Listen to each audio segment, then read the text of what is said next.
महाराष्ट्र सरकार का हिस्सा है जो, अगर वो व्यक्ति सुरक्षित नहीं है तो फिर मुंबई में महाराष्ट्र में सुरक्षित कौन है? उनकी हत्या जिस तरह से हुई है वो वहाँ की सरकार को प्रमाण पत्र है। चाहेंगे कि और भी एक आध जो अपराधी बचे हैं या इसका जो मास्टरमाइंड है वो जल्द से जल्द जो है पकड़ा जाए। जो व्यक्ति कानून को अपने हाथ में ले उनको सजा मिलेगी और कानून का खौफ बहुत ही जरूरी है। जल्द से जल्द पुलिस जो है कड़ाई से कार्रवाई करे। बीती रात मुंबई में एक चौंकाने वाली घटना सामने आई थी, जिसमें मशहूर पॉलिटिशियन और समाजसेवी बाबा सिद्दीकी की गोली मारकर हत्या कर दी गई। दरअसल एनसीपी के वरिष्ठ नेता बाबा सिद्दीकी बांद्रा स्थित अपने ऑफिस से घर के लिए निकल रहे थे, तभी रास्ते में अज्ञात अपराधियों ने गोली मारकर उनकी हत्या कर दी। इस हत्या के पीछे की वजहों का अभी तक खुलासा नहीं हुआ है, लेकिन मुंबई पुलिस ने मामले की जांच तेज कर दी है और 2 लोगों को हिरासत में लिया है। बाबा सिद्दीकी की हत्या की खबर सुनते ही फिल्मी से लेकर राजनीति जगत में भी शोक की लहर है। नेताओं की मार्मिक प्रतिक्रिया से ये साफ झलक रहा है कि वो इस घटना से बहुत गहरे सदमे में हैं। इस दुख की घड़ी में सभी नेता बाबा सिद्दीकी की फैमिली के साथ खड़े नजर आ रहे हैं। महाराष्ट्र सरकार का हिस्सा है जो, अगर वो व्यक्ति सुरक्षित नहीं है तो फिर मुंबई में महाराष्ट्र में सुरक्षित कौन है?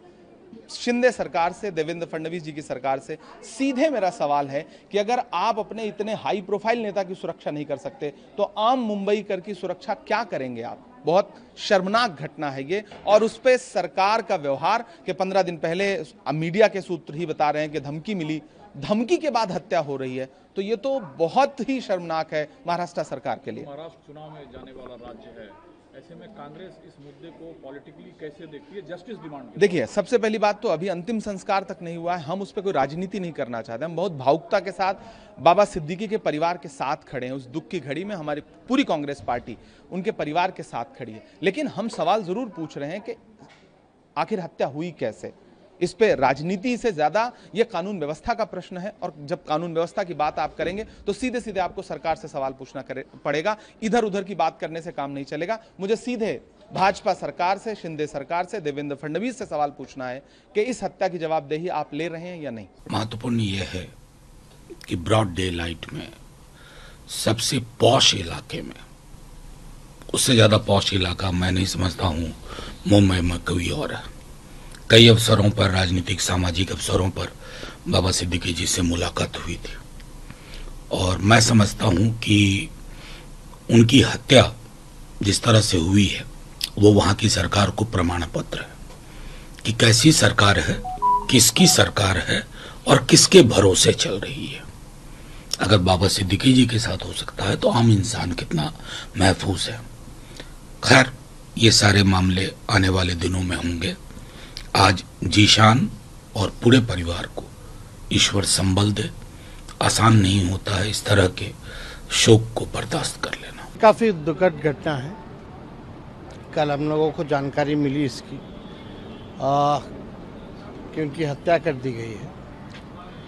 इस दुख के घड़ी में उनके परिवार और परिजनों से हम लोगों की पूरी संवेदना है और दुख के घड़ी में उनके साथ खड़े हैं।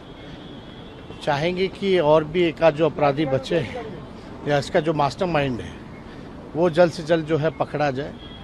और लेकिन आश्चर्य करने वाली बात है कि बॉम्बे जैसे इतने बड़े शहर में, बांद्रा जैसे इलाकों में अगर हत्या हो रही है तो ये चिंताजनक है।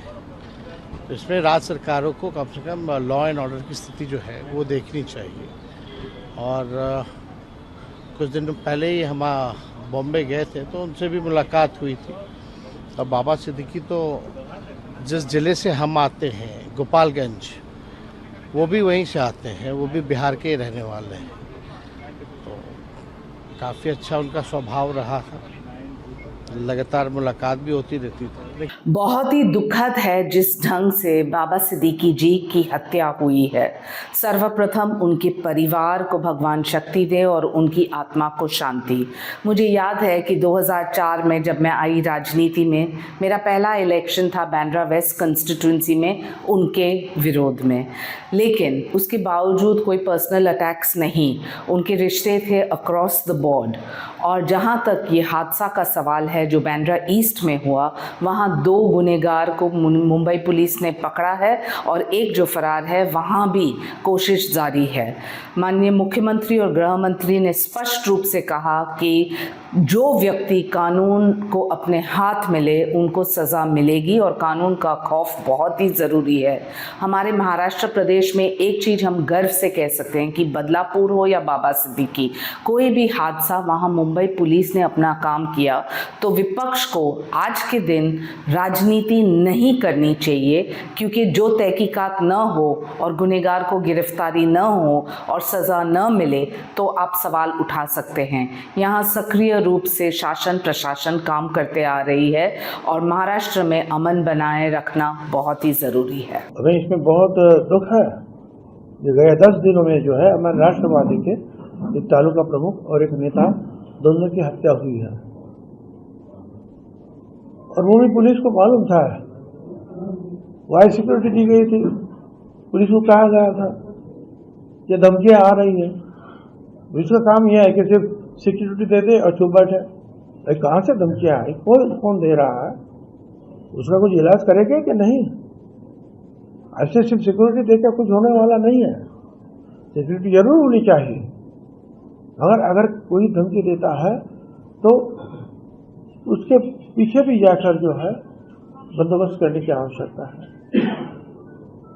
मुंबई पुलिस का नाम जो है स्कॉटलैंड यार्ड पुलिस के साथ लिया जाता है, महाराष्ट्र पुलिस का नाम गर्व से लिया जाता है। मैं तो यही प्रार्थना करूंगा कि ये नाम खराब ना हो,